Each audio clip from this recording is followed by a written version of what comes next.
I want for you to have a better picture of how God heals people in our midst that I get to hear about a lot, but I want you to hear about it today.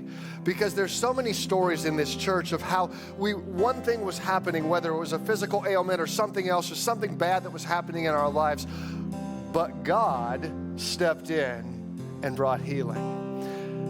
And I want to just share a few of those types of things. And if they're relevant to you, I want to just invite you to testify with me in a real simple way, okay?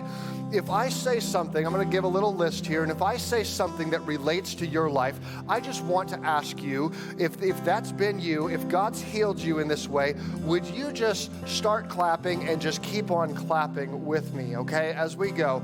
That if you have been touched, if you've been healed in this way, that's a simple way of saying, yes, God, that's me, and I want to give you thanks and praise, because this was where my life was, but God stepped in. For example, maybe this is, if it's you, you can clap along with me.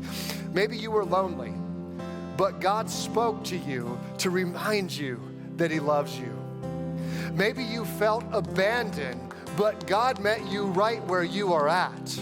Maybe you were addicted to some substance or something else, but God stepped in and He broke the chains that man could never break. Maybe you were betrayed by people who you trusted, but God was there for you. He loved you, He healed you, He brought you back, He restored you.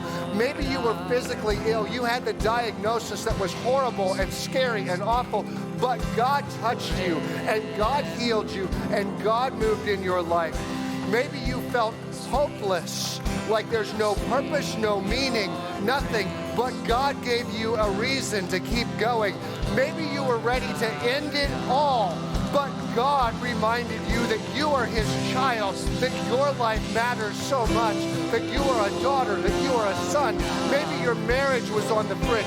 Maybe your relationship with your kids was distant. Whatever it is, God stepped in and God brought healing. Don't you see He's a healer? Don't you see He's at work? We'd ought to stand up and we'd ought to give Him praise, don't you think?